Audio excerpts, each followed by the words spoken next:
Muito boa noite, estamos aqui para mais um Bari Live, que é uma iniciativa da Sociedade Brasileira de Cirurgia Bariátrica e Metabólica. Esse programa tem a finalidade de trazer informações para aquelas pessoas que já foram operadas, que pretendem fazer sua cirurgia, ou aquelas pessoas que são dedicadas ao atendimento do paciente obeso. Tudo com o intuito de melhorar a vida do paciente submetido à cirurgia bariátrica, ou que vai ser submetido, ou que é portador de obesidade. Nós estamos hoje aqui com 3 convidados. Antes de eu apresentá-los, eu gostaria de lembrar a todos que os internautas podem acompanhar esse canal, esse programa através do YouTube ou do Instagram, e as perguntas podem ser enviadas para nós, que nós vamos responder ao vivo.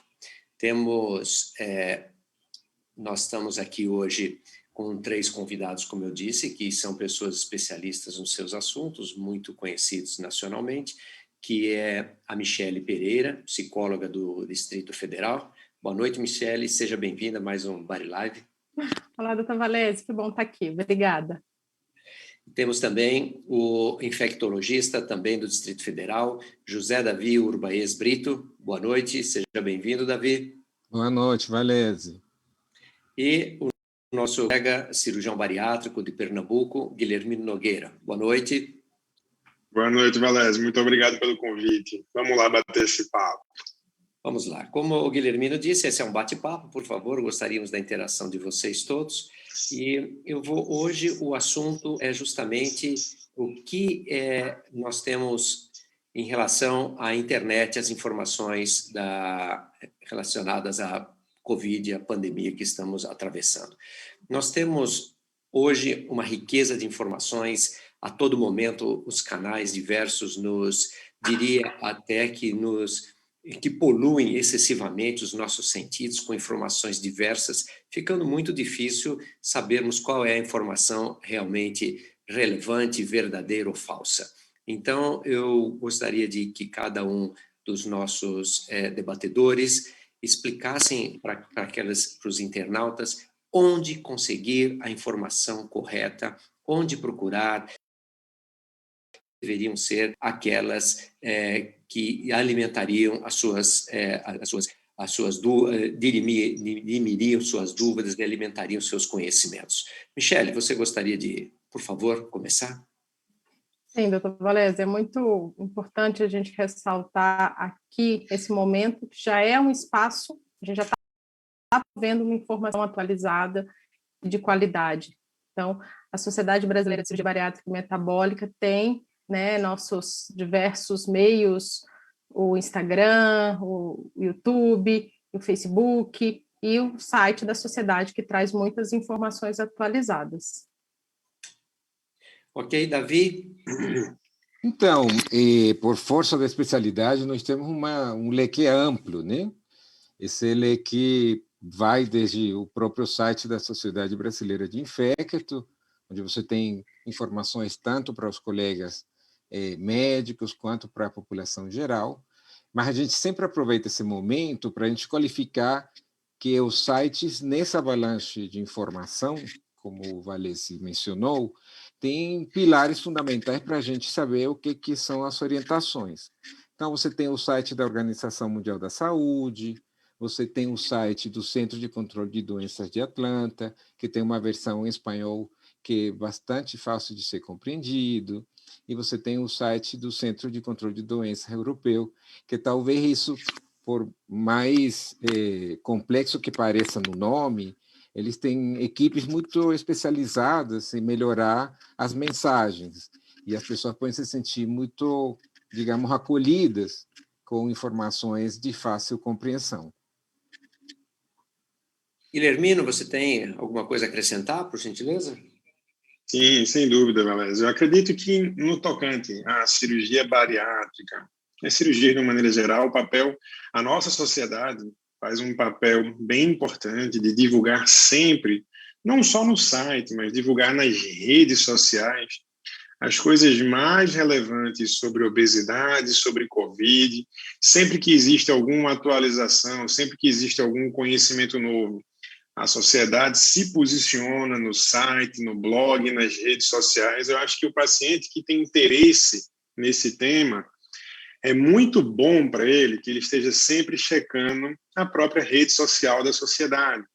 E quando ele ouvir, ver alguma informação que talvez não seja muito consonante com o que foi dito na sociedade, checar isso junto aos membros, checar isso junto até à própria administração da rede social.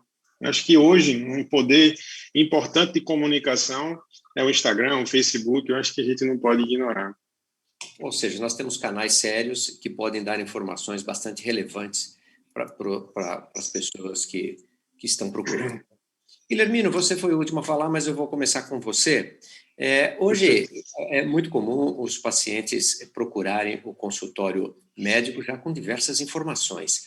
Nós sabemos que a obesidade é um fator de risco para o COVID. O que você tem notado isso no consultório? O que o pessoal tem perguntado para você? Qual o que você tem a dizer a respeito? Perfeito. Eu acho que boa parte dos pacientes eles chegam extremamente confusos. Eu acho que não muito diferente do que está boa parte da população, com tanto desencontro de informações, né? Muito difícil. As pessoas hoje elas têm imensa dificuldade em decidir quem acreditar, né? Quem está certo, porque o mundo ficou polarizado em todos os sentidos, polarizado politicamente e do ponto de vista de saúde mesmo. Então, uma preocupação grande dos pacientes é, doutor, será que eu devo me operar antes, agora, no momento da pandemia, ou eu devo esperar tudo passar? E eu sempre coloco que, como você disse, obesidade é um grande fator de risco.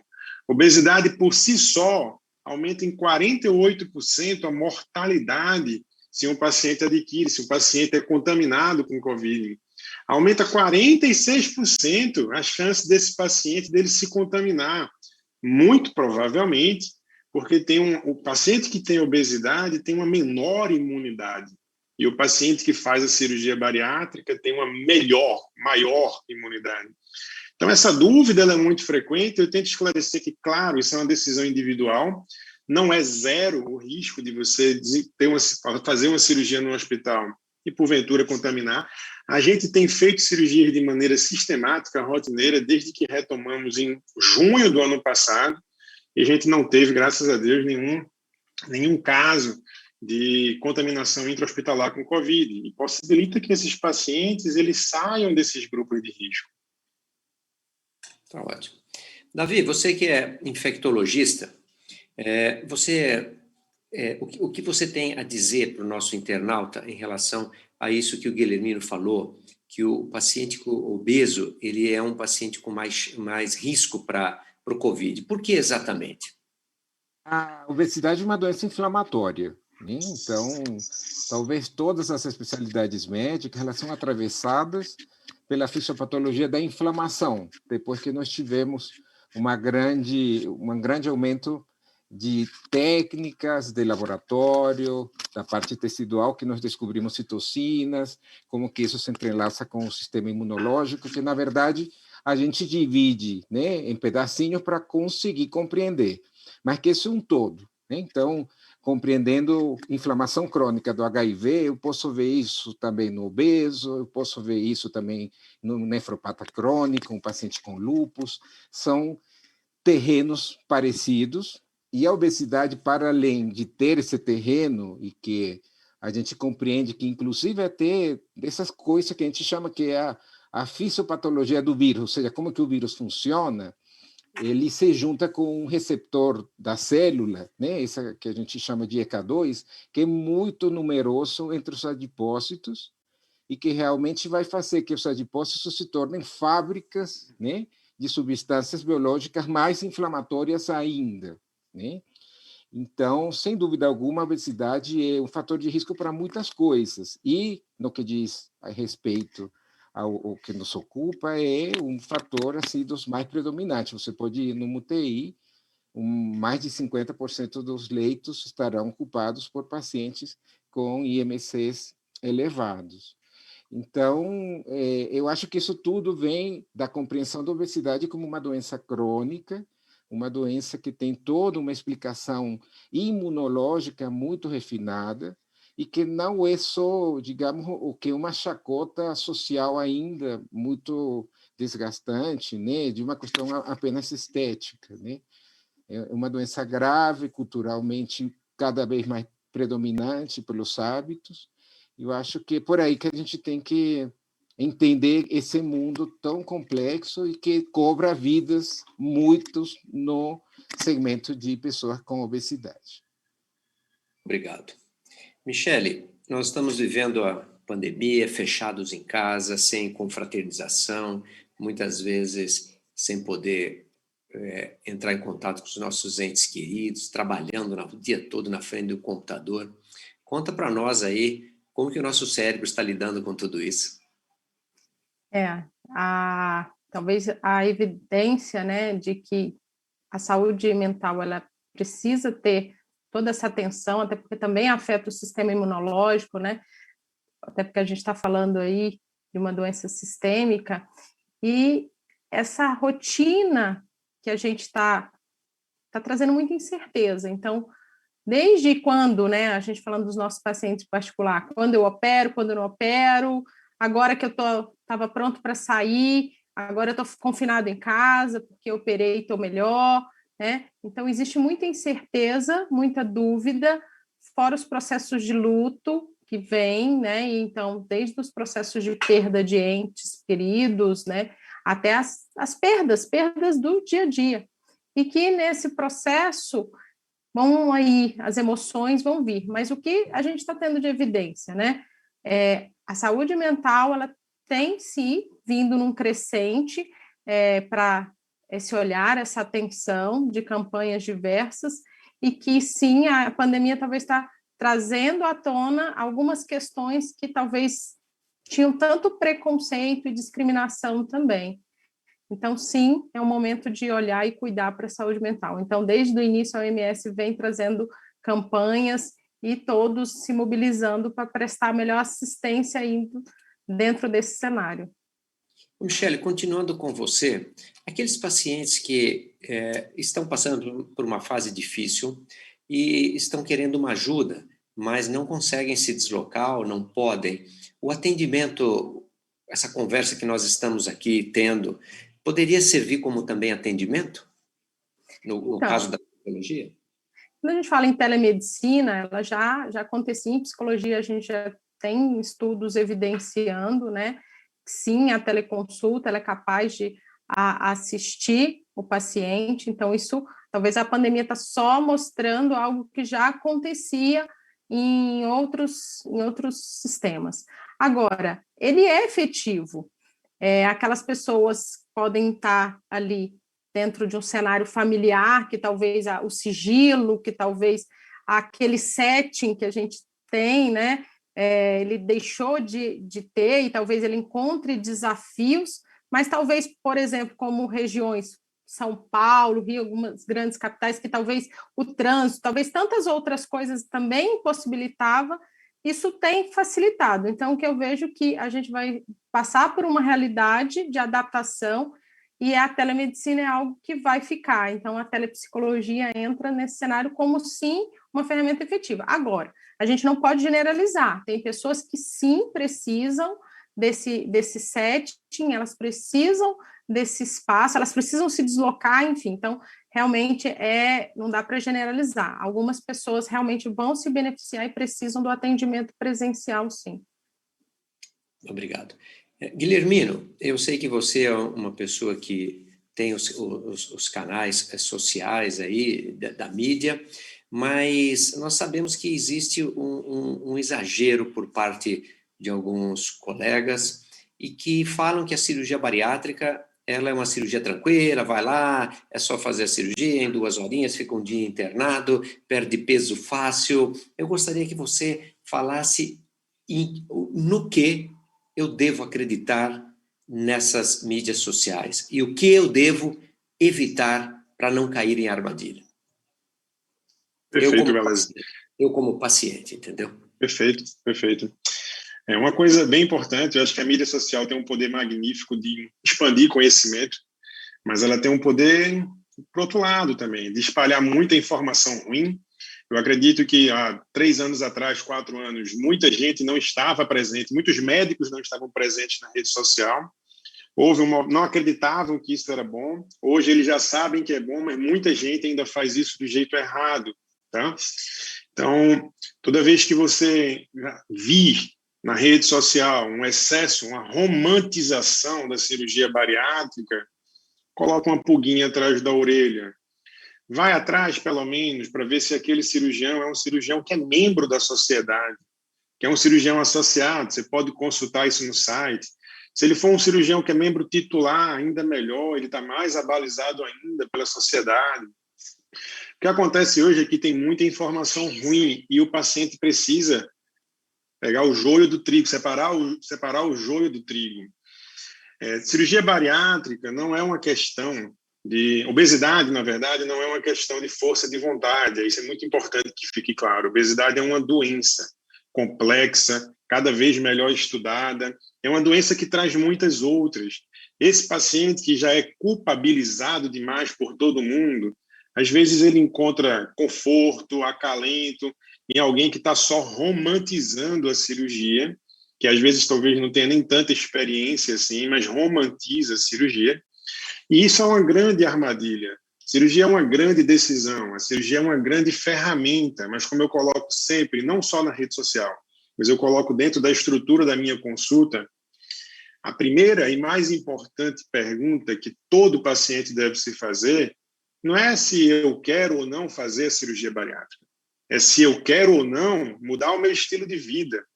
Porque se a resposta for não, eu não quero mudar meu estilo de vida, você está procurando um milagre.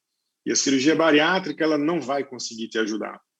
Se a resposta for sim, eu quero muito mudar o meu estilo de vida, vá em frente, porque cirurgia bariátrica pode ser a melhor ferramenta para você conquistar isso, mas ela sozinha, ela não vai ter isso. Então, não é força de vontade o problema da obesidade, e cirurgia bariátrica não é uma solução fácil e derradeira e muito simples. Não é bem assim que funciona.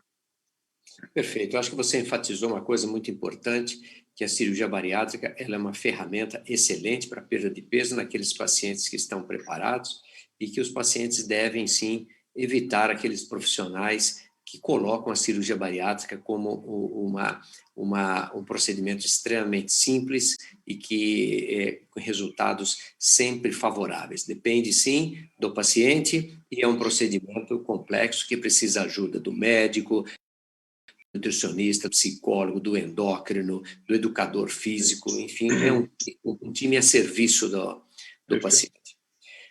Davi, você falou aí antes para mim, para nós todos, que a obesidade é um fator de risco, tudo, mas você falou que na UTI tem mais pacientes obesos. O obeso ele tem a chance de desenvolver uma forma mais grave de Covid? Sem dúvida nenhuma, né? E como falei na intervenção anterior, existe base fisiopatológica, ou seja, dessa interação entre o vírus e os tecidos do ser humano que sustentam todo o que a gente chama dessa síndrome de tempestade de citocina ou uma síndrome de hiperatividade imunológica, porque é um pouco assim como com o diabetes, né? O diabético morre na abundância de açúcar, não é por falta dela. Então, e talvez como uma resposta adaptativa à natureza, aqueles indivíduos que lidam mal com a regulação inflamatória imunológica, né, em todas as escalas desse raciocínio, as viroses inicialmente elas sempre serão muito mais agressivas, porque elas irão no caminho de eliminar, entre aspas, aquele indivíduo, porque, entre aspas, é um indivíduo menos munido, né, das vias, digamos, fisiológicas para superar esse convívio. Então, na obesidade, como a gente já falou, e a gente deve insistir, uma doença inflamatória muito, muito grave, além do volume de circuitos que estão envolvidos, tem algumas características também até mecânicas, né, que fazem que você tenha menos possibilidade de ajudar aquela pessoa, se você quer colocar esse indivíduo em pronação, né, que as pessoas já sabem muito bem, que colocam de bruços, que melhora a ventilação de áreas pulmonares prejudicadas pela compressão, fica muito difícil com esses pacientes. A própria ventilação mecânica, não há dúvida que é um grande desafio para intensivistas conseguir que a ventilação daqueles pacientes, mesmo quando não são doentes pulmonares, aconteça contente. A própria intubação já é um grande desafio. Então, se somam muitos e muitos fatores que vão fazer dessa comorbidade, né, um grande ninho onde se concentram todas as outras, né? Porque um paciente obeso com muita frequência também é diabético, com muita frequência também é hipertenso, Sim. com muita frequência tem síndrome metabólica, com hepatopatia, etc. e tal, tudo aquilo que compromete intensamente a evolução para a gravidade dos casos de Covid. Ok, muito obrigado. Tem muitos internautas aí perguntando sobre vacina, nós já vamos chegar lá. Se prepara aí, Davi, que já você vai responder. Michele, uma coisa que às vezes eu tenho, eu gostaria que você esclarecesse. O Guilhermino, ele disse que muitos pacientes já chegam na consulta tendo procurado informações na internet. Isso na psicologia também é válido? Sim, e eu costumo dizer que a gente, enquanto equipe, precisa perguntar, a gente precisa intervir sobre o uso da internet do nosso paciente.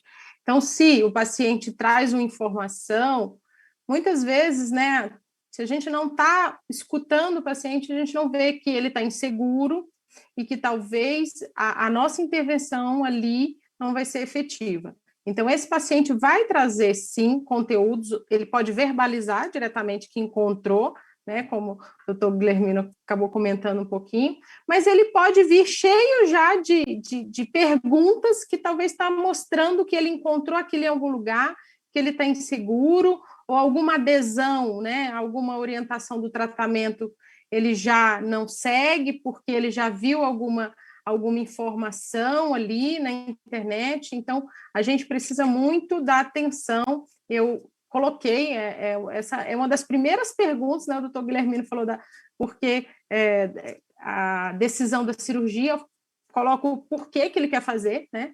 Ele trazer essa compreensão, mas o uso da internet é uma das que eu uso, que eu faço. E aí vem, né? Vem WhatsApp, vem Instagram, vem os grupos, né, pessoas que já operaram, enfim. Então, saber de onde ele tem as informações sobre o tratamento da obesidade.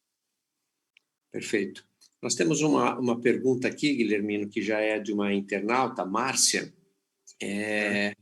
Ela é mito ou verdade que as pessoas que fazem a cirurgia bariátrica, elas nunca mais vão engordar? Perfeito. É uma pergunta que a gente, na verdade, é uma afirmação que a gente ouve frequentemente na internet, né? Isso é um grande mito, tá? Não existe nada, absolutamente nada, e eu gosto de usar essa frase, nada segura maus hábitos. Isso se conecta um pouquinho com o que eu falei anteriormente, né? Você precisa mudar profundamente o estilo de vida, e essa é uma decisão que só você pode tomar por você, para realizar a cirurgia bariátrica. Hoje a gente tem uma taxa de reganho de peso em torno de 15% a 20% dos pacientes. Normalmente, quando a gente vai atrás desses pacientes, muitos deles acharam que era somente fazer a cirurgia, comer o que coubesse, o que desse, e estava tudo certo. Ninguém, talvez, tenha mostrado para esses pacientes que ele precisava mudar, que ele precisava pensar não em perder peso, mas sim em perder gordura corporal, em preservar a massa muscular, que hoje a gente sabe que aumenta a taxa metabólica basal, que diminui a resistência insulínica. Quanto mais massa muscular, existe correlação positiva com imunidade. Quanto mais massa muscular, menor a chance de ter reganho de peso. Então, a atividade física, como musculação, é fundamental. Não dá para a gente pegar esse paciente que tem 120, 110, 140 quilos e pedir para ele fazer somente 3 caminhadas de 30 minutos por semana. Eu não acredito que isso funcione. Ele vai perder peso, ele vai perder os 40 quilos, mas quando você coloca ele num aparelho de bioimpedância, você vai ver que ele perdeu 40 quilos, mas hoje ele tem 40% ainda de gordura corporal. Isso compromete a qualidade de vida dele no longo prazo. Então, é um mito imenso, não existe nada, nenhuma cirurgia, e eu não acredito que vá haver essa cirurgia milagrosa. Cirurgia bariátrica não é milagre, mas é uma ferramenta excepcional quando muito bem utilizada. Perfeito, obrigado.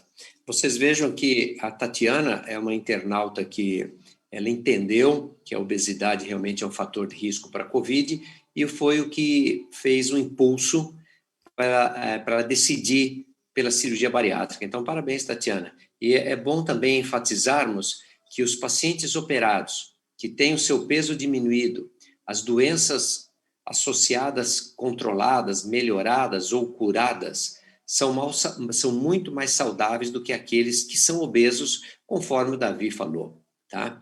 E nós vamos entrar na vacinação agora, mas esta pergunta eu já vou, essa informação eu já vou dar, porque talvez venha essa pergunta, que os grupos prioritários, eles são definidos pelas secretarias municipais e estaduais de saúde, tá certo? Então, não são os médicos nos seus consultórios que definem isso, mas sim as autoridades legalmente competentes para isso. Então, vamos entrar agora acho que quem vai dominar um pouco aqui o assunto vai ser o Davi. Davi, vacina. Vamos lá. Quanto tempo... Eu estou pensando em fazer a cirurgia bariátrica. Eu estou lá no grupo da vacina, né? Chegou minha vez.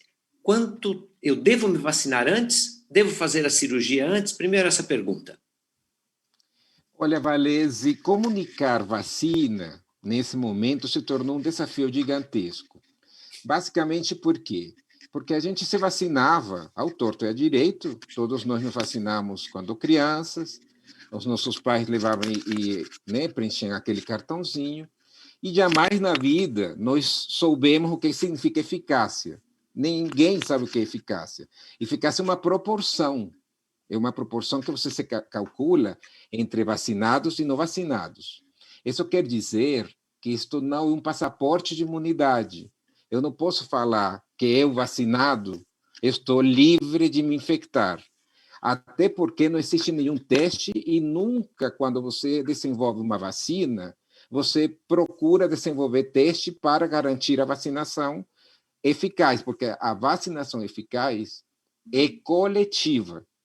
Eu tento explicar de alguma maneira um pouco mais pedagógica no meu entendimento. Eu posso comprar um apartamento na planta, e eu sou proprietário do apartamento, eu declaro no imposto de renda, mas eu só terei o apartamento quando o prédio estiver pronto. Antes, não. Então, a vacina é mais ou menos a mesma coisa. O que eu estou querendo dizer com isso? O julgamento do risco, que é o que a gente quer, né, em última análise, deixar mais claro, depende da circulação viral onde você esteja. Né? Então, na Nova Zelândia, se você não está vacinado, você pode ser operado o que você bem entender quando você bem quiser. Você entendeu? Você pode fazer várias cirurgias ao mesmo tempo. Bariátrica, tirar o fígado, tudo o que você quiser. Sem vacina nenhuma. Você está entendendo? Agora, num país onde não teve nunca nenhuma política de controle da transmissão, como é o nosso, aí a situação começa a ganhar outros perfis. Então, as pessoas têm que ser muito cuidadosas. Se tem vacina, eu acho que tem um apoio psíquico fundamental, tanto para a equipe médica, quanto para a equipe multiprofissional, quanto para a angústia do paciente. Então, uma espécie de benzodiazepínico, tá? Mas a segurança vem de como eles se protegem na comunidade para não pegar, ou seja, se está em isolamento domiciliar, se está usando máscara, se não vai a aglomerações, se higieniza a mão, se sabe como que se transmite em local fechado e quais são os protocolos disponíveis nas instituições hospitalares onde ele pretende fazer aquele procedimento. Isso tem que ser, como falou o Guilhermino, público, saber qual foi o efeito dessa ferramenta, se a testagem, com qual tipo de teste, quanto tempo esse paciente permanece, e com isso tudo você vai se sentir tranquilo, com ou sem vacina, de indicar o procedimento. Obviamente, o manto que a vacina lhe dá lhe deixa muito mais, digamos assim, tranquilo. Mas eu insisto, quando você está num cenário de alta transmissão, a vacina faz o que faria uma máscara de excelente qualidade. E as pessoas têm, tanto o médico, que é muito difícil a gente comunicar isso com os nossos colegas, quanto os pacientes serem muito focados nisso, né? O que significa eficácia de vacina. Perfeito, ou seja, não é porque você foi vacinado que você vai relaxar, né? De Mas jeito nenhum. eu tomei minha vacina, quanto tempo depois eu estou apto, eu estou liberado para fazer a cirurgia? Então, em tese, o que acontece é que você contabiliza 2 semanas para você ter anticorpos medidos. Isto nos trabalhos onde foram testadas as vacinas. Não com os testes que tem nos laboratórios comerciais, não com os testes que tem na farmácia, que não tem nada a ver com a compreensão da proteção que a vacina fornece para a comunidade e o coletivo. Então, em 14 dias, né, começa a funcionar a vacina. Mais ou menos, eu acho que a ideia que nós passamos é isso. O dia que você vacinou, não tem nada de vacina com você, a partir do 14º dia é que você realmente pode dizer, eu estou vacinado. Perfeito. Davi, posso perguntar uma coisa, Valézia, aqui? Claro. Davi? Davi, tem alguma diferença se o paciente se vacinou com uma vacina de vírus completamente morto, como o Coronavac, e uma vacina de vírus vivo atenuado, como a Pfizer, a AstraZeneca, no tempo que a gente pode fazer a cirurgia? Pelo que eu li, a gente poderia fazer com 7 a 10 dias após uma Coronavac, uma cirurgia, e só com 21 dias após as vacinas da Pfizer, após as vacinas da AstraZeneca. A gente precisaria esperar um pouco mais, porque essas vacinas são de vírus vivo atenuado. A gente teria que esperar um pouco mais de intervalo para poder realizar a cirurgia bariátrica com segurança. Não, vamos lá. Na verdade, assim, qualquer cirurgia na vigência de um programa de vacinação, a gente recomenda quando o indivíduo começa a ter imunidade, né? E a imunidade se conta 2 semanas após a segunda dose para a Coronavac, ok? No caso da Pfizer, por exemplo, você conta 2 semanas após 21 dias, que é quando você tem a segunda dose. Então, sempre você tem esse intervalo de 2 semanas nessas plataformas. Quando você fala da AstraZeneca, o que se conferiu no acompanhamento dos pacientes? Todas as vacinas como a AstraZeneca, que a gente chama de plataforma de vírus como vetor.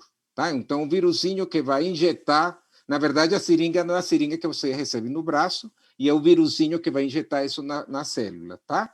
São 2 seringas que a gente está recebendo na vacina. Tá? A AstraZeneca, ou qualquer plataforma de vetor, ela vai subindo a proteção dada por anticorpos a partir da primeira dose. Esse é um fenômeno dessa plataforma de vetor viral. Então, com uma dose, após 6 semanas, os trabalhos feitos em coletivo, isso foram feitos em Edimburgo, lá na Escócia, na Inglaterra, também tem esses dados de AstraZeneca, em torno de 76% a 80% de proteção no coletivo. Por isso que a gente tem falado que quando você está com AstraZeneca, esse resultado de 2 semanas da Coronavac é equivalente a uma dose com 6 semanas no AstraZeneca, tá? E a partir dali você vai planejar, no caso de vocês, essa questão cirúrgica com esse manto, né? Que na verdade é um manto de uma certa ficção de acolhimento, tá? Porque proteção mesmo quando 80% da população estiver vacinada, tá certo? Perfeito. Demorar. Já voltaremos em questão de imunidade e Covid, mas antes eu tenho uma pergunta de uma internauta, a Ivone. Isso é para você, Michele. Ela está querendo fazer a cirurgia, mas ela tem medo. Como perder o medo? Bom, eu costumo dizer que um medo traz outro medo e a gente vai tentando compreender, né, essa angústia que o paciente traz. Muitas vezes aparece com medo, com ansiedade, mas a gente vai ver, tem muitas outras questões, podem vir até de experiências da família, experiência da história de vida, experiência de agora eu vou me responsabilizar, agora eu tenho que ir em busca dos meus objetivos, enfim, né? Se fala até em medo de ser feliz. Então, tem coisas que a gente precisa compreender e trabalhar esse medo não é uma coisa tão simples, pode ser complexa. Então, olhar só para eu tenho medo da cirurgia, bom, aí bem teoria do iceberg, né? Embaixo a gente pode ter muitas outras coisas para olhar, compreender e trabalhar junto. Ok. Guilhermino, um paciente que já está vacinado hoje e te procura no consultório, você indica cirurgia para ele nesse momento? Qual o seu protocolo? O que você diria para ele? Paciente vacinado. Perfeito. Eu acredito, eu defendo isso abertamente, né, nas redes sociais, nos posicionamentos que eu tenho aqui dentro de Pernambuco no capítulo.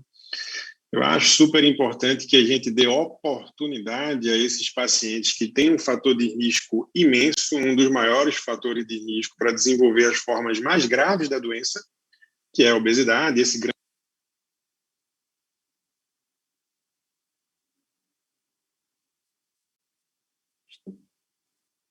Travou. Travou um pouquinho, Ele que né? travou, pensei que fosse Travado. eu.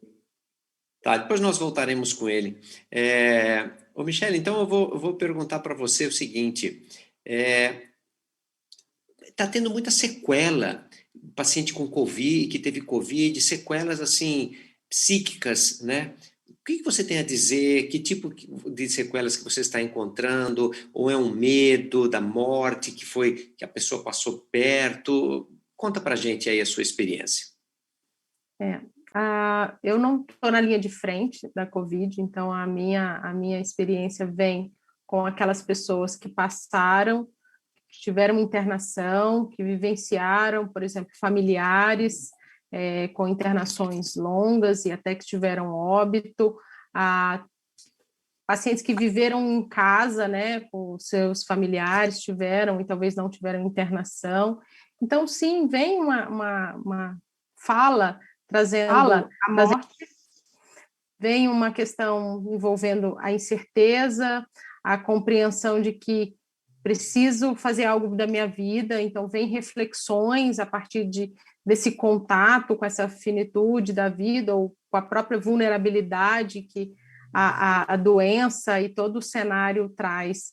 Mas também tenho visto pessoas né, ressignificando, um termo que a gente usa, aspectos muito positivos também. Então, tem pessoas aí voltando a laços familiares, trazendo a oportunidade, por exemplo, como é para olhar para a própria saúde, talvez não tinha essa atenção. Então, eu vejo pacientes que, nesse cenário também de obesidade, talvez não tinham esse autocuidado e agora, opa, eu preciso, porque sim, ronda toda uma comorbidade e várias doenças e vários agravamentos. Então, também tem efeitos positivos, sim, ocorrendo, que os pacientes têm trazendo, né? Necessidades de se reorganizar na carreira, de se reorganizar na família, de cuidar da própria saúde. Então, tem aí várias demandas nesse cenário.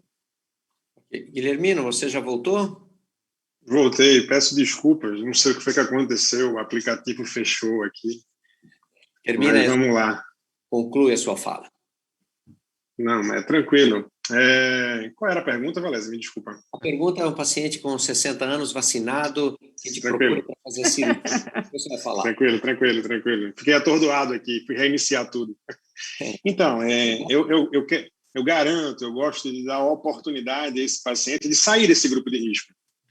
É um cara que tem 46% mais chance de desenvolver Covid, 48% mais chance de ter o desfecho pior de todos, que é a mortalidade por Covid. Então, eu defendo que, resguardadas as devidas condições de segurança, tanto na cidade como intra-hospitalar, que o hospital tenha fluxo seguro de pacientes Covid-free, isso também é um pouco virtual, mas que diminui a chance dele ter Covid.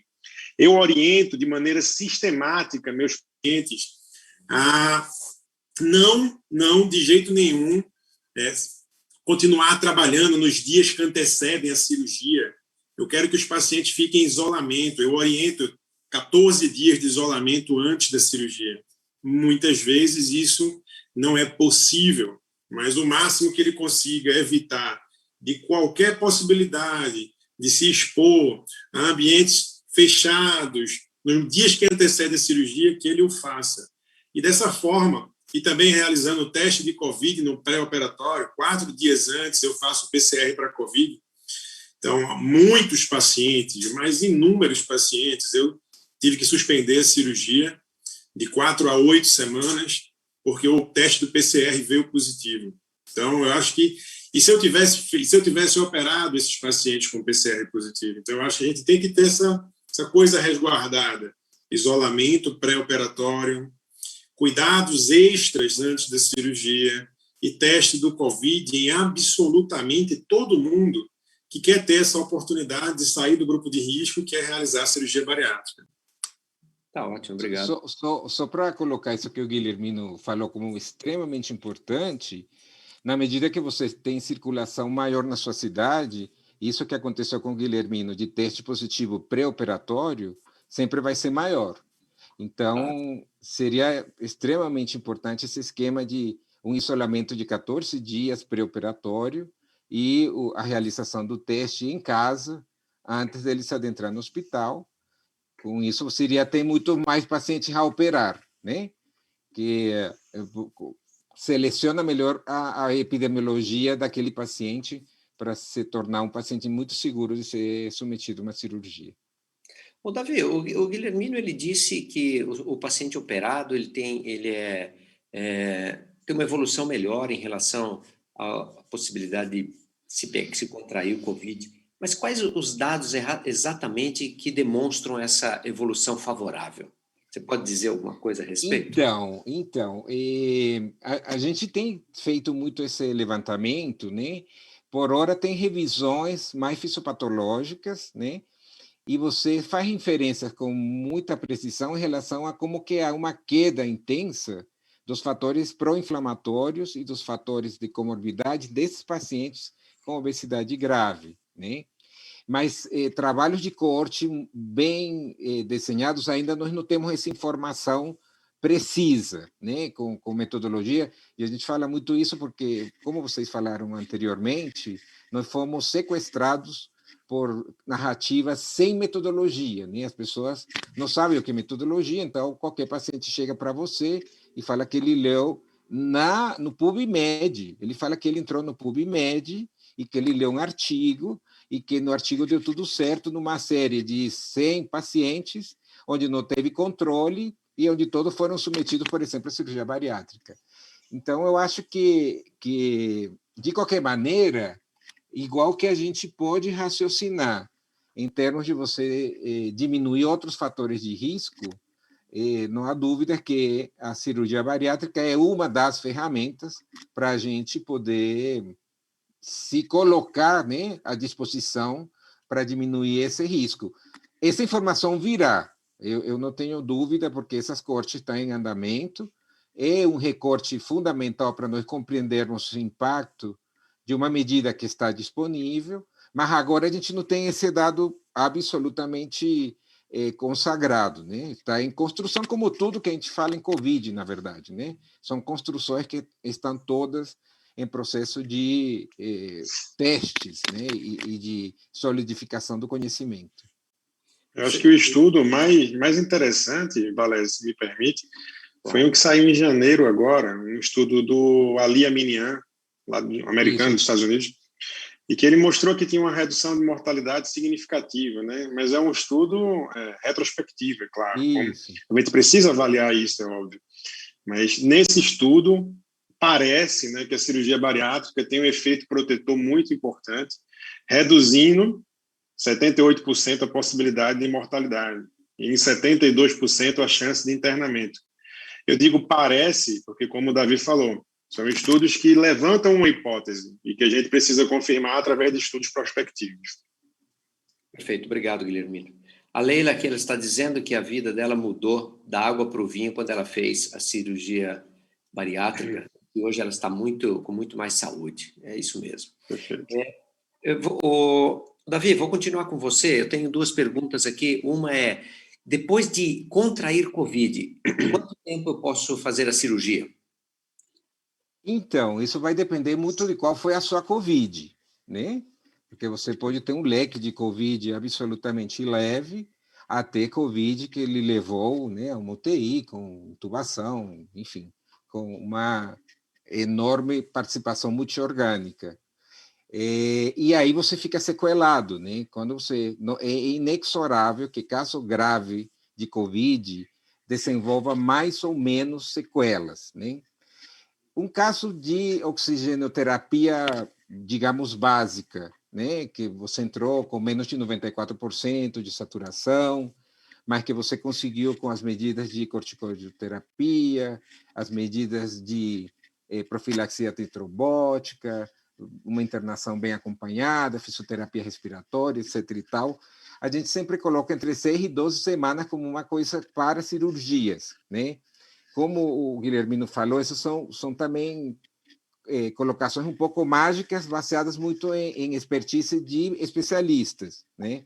Isso não tem, e eu não sei se em algum momento terá a possibilidade, nessa hora, de nós termos essas categorizações. É basicamente uma decisão muito individualizada, né? Muito individualizada, a partir da avaliação dos diferentes compartimentos que a Covid acometeu, e com muito cuidado na parte psíquica, né? Porque, como falou a nossa colega Michele, tem ali componentes de luto que não foram elaborados, tem componentes de muitas perdas familiares, tem componentes de perda, inclusive, de capacidade laboral, de produção. Então, assim, você pode ter uma derrubada daquilo que você chamava a vida. E eu acho que nós, médicos, temos que entrar em contato muito com isso na hora de individualizarmos, para além de qualquer sequela pulmonar, cardíaca, muscular, né, ou vascular. E eu acho que, e tenho certeza que vocês estão acostumados a fazer isso, porque é a maneira que a cirurgia bariátrica se oferta, né, com todo esse arsenal multiprofissional. Ô, Davi, e depois que eu fiz, quando eu faço cirurgia, quanto tempo depois eu posso tomar a vacina? Assim que você puder caminhar e você estiver bem. Assim que você estiver. Veja bem. Ai, doutor Valézio. Vacina, nós que trabalhamos com doença infecciosa, hospital seria um local fantástico de aumentar a taxa de vacinação, né? Esquece Covid, né? Vacina de pneumococos, vacina de herpes zoster, vacina de influenza, até vacina de HPV, você teria um cenário muito, digamos, privilegiado de ofertar vacinas, né? Então, não há nada que contraindique se, sei lá, o paciente teve algum problema dessas intercorrências pós-operatórias, que até você propõe a vacinação intra-hospitalar, né?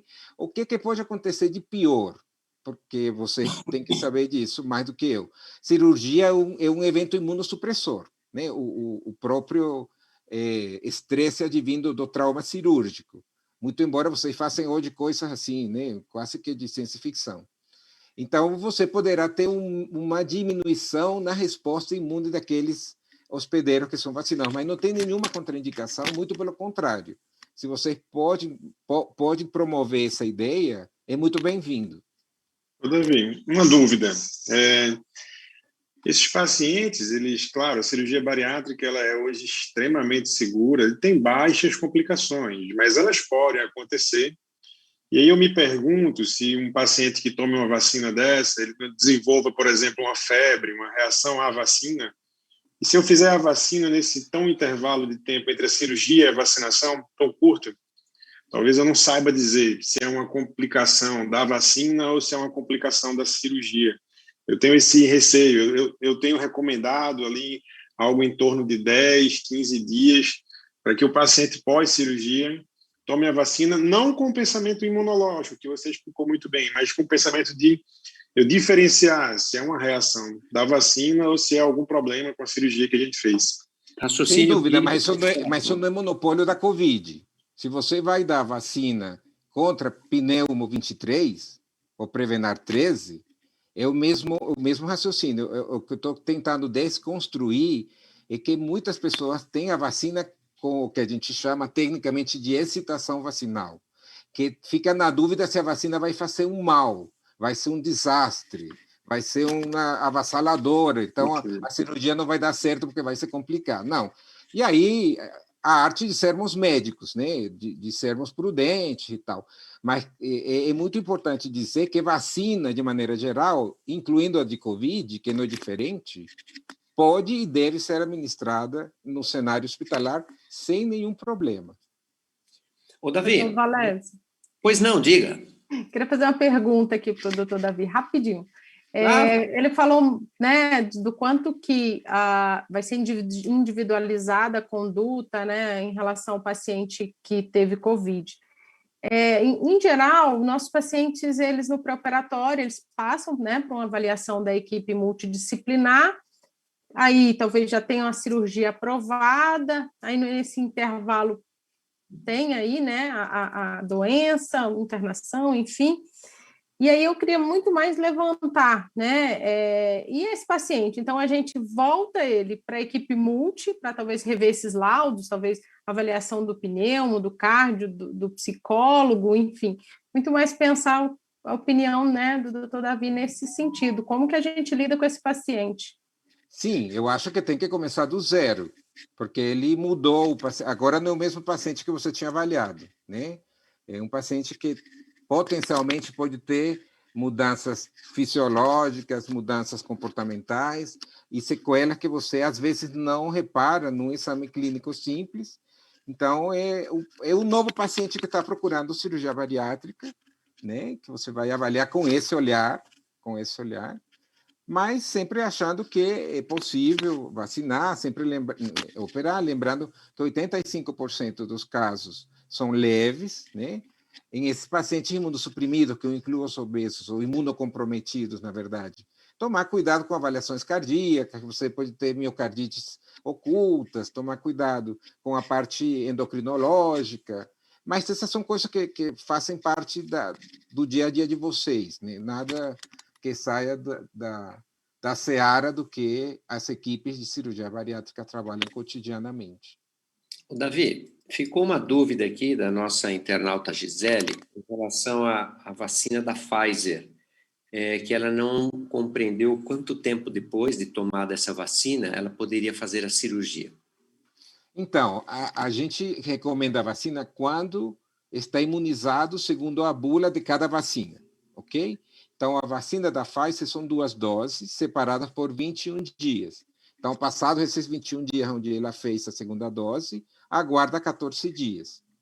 Isso hoje, vocês veem que aqui no Brasil se estendeu para quem usou Pfizer para um período maior entre as 2 doses. Talvez isso seja muito bom.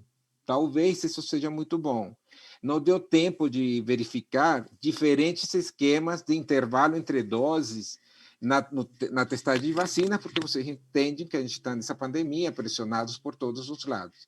Mas talvez seja interessante, sim. Agora, por exemplo, exceto vacinas de vetor viral, eu sempre eu vou sempre aconselhar a guardar as 2 doses, sempre, incluindo a Pfizer, tá? Sempre as 2 doses. A única exceção é essa questão de vetor viral, por aquilo que eu expliquei para vocês da dinâmica na produção de anticorpos protetores. Perfeito. Continuando com você ainda, Davi, tem uma pergunta aqui, que se eu contrair o Covid e faço parte do grupo de risco, qual a maneira que eu devo atuar? Eu só tenho o diagnóstico, estou sem sintomas. Essa pergunta é muito boa, porque a gente não gosta de trabalhar muito com grupo de risco. Hoje a gente não gosta muito disso de grupo de risco, porque nós estamos numa fase de altíssima transmissão e provavelmente atletas, magrinho, como deve ser, imagino eu, o Guilhermino, né? Ele pode estar se expondo e ele vai pegar uma carga viral gigantesca que uma pessoa hipertensa de 80 anos não pegou, né? Então, mas voltando, a gente vai basalmente acompanhar todos igual. A diferença vai ser na contagem dos dias, o que a gente vai fazer. Então, lá pelo 10º dia, se está tudo bem, a gente se sente muito confortável se a pessoa não tem vulnerabilidades como essas comorbidades que vocês já conhecem. Quando a pessoa tem comorbidade, a gente não para o acompanhamento. A gente continua, porque a gente tem visto que lá no 11º, até no 12º dia, você tem um deterioro importante da sua função. Então, você combina com o paciente, né? Como é que a gente vai... A gente se torna muito íntimo, na verdade, do paciente. Eu gosto muito da psicanálise. Então, a gente faz, na verdade, um apoio psicanalítico, porque a gente se mete na vida durante 14 dias. Todos os dias, 1, 2 vezes por dia. A gente tem o oxímetro, que é o nosso grande, né, amigo, nosso grande aliado, e aí você vai levando. Quando você tem pacientes com vulnerabilidades, você fica um pouco mais atuante e você vai pedir, por exemplo, uma tomografia de tórax no 9º, 10º dia, que você não vai pedir em nenhum outro paciente, porque a tomografia de tórax mais confunde do que ajuda, né? Você pode pedir os exames iniciais de marcadores inflamatórios para você saber o que você vai fazer se esse paciente realmente complica lá na frente. Mas, de maneira geral, a gente usa o mesmo algoritmo para todos os pacientes que se infectam. Obrigado. Nós estamos, infelizmente, nos encaminhando para o final. Nós temos aqui pessoas que conhecem muito bem sobre o assunto e poderíamos ficar muito mais tempo conversando. Mas, Michele, você tem um minutinho para dar as suas considerações finais para o nosso internauta. Quero agradecer o nosso internauta por estar abrindo assim as portas da sua casa para ouvir as informações e que sim, ele possa se abrir para compartilhar, falar das suas angústias, falar das suas questões para toda a equipe que está capacitada para ouvir, acolher e encaminhar. Então, é essa segurança que às vezes ele encontra em algum espaço na internet, em algum grupo, em alguma mídia, mas que sim, a gente está lá para acolhê-lo, inclusive ouvir de onde ele traz todas essas questões, além, né, da internet. Obrigado. Davi? Eu concordo muito com a Michele, né? Sobretudo procurar pessoas qualificadas, né? Que sejam conhecidas por formarem parte de equipes com respeito onde você está trabalhando. Infelizmente, a gente está num período de terrível desqualificação de informações em todas as ordens. Isso pode levar os pacientes a muito sofrimento, a péssimas escolhas e a um deterioro da relação que poderia ser muito benéfica, né? Então, ficar sempre focado nisso, procure referências, não se deixe influenciar pela avalanche, é muito difícil, né, de informações, e procure pessoas bem qualificadas, que sempre estão mais sensíveis para lhe dar informação real, informação que vai lhe ajudar, e tenha até mais empatia naturalmente, né, porque gostam de ajudar naquilo que eles sabem fazer. Obrigado. Guilhermino? Então, Valézia, eu tenho, acho que 4 afirmações importantes, assim. Eu acho que se eu tivesse que dar um conselho, era assista menos notícias, né? Notícias do dia a dia, assista menos. Dificilmente isso vai ajudar alguma coisa. Procure informações em fontes muito confiáveis, os sites e as redes sociais da Sociedade Brasileira de Infectologia, da Sociedade Brasileira de Cirurgia Bariátrica e Metabólica. 3 e 4 bariátrica salva a vida todos os dias e vacina também salva a vida todos os dias. Procure informações e tanto faça a sua cirurgia quanto procure se vacinar assim que chegar a sua vez. Ok. Muito obrigado. Obrigado, Davi. Obrigado, Michele. Obrigado, Guilhermino. E, principalmente, obrigado a você, internauta, que nos acompanhou. Não posso deixar de agradecer também ao Rogério, que fica no backup aqui do nosso programa, e ao Fernando, que é o repórter que nos ajudou. Muito obrigado e convido vocês para prestigiarem e comparecerem no próximo Barilive, que vai ser quinta que vem. Muito obrigado. Uma boa noite a todos. Boa noite.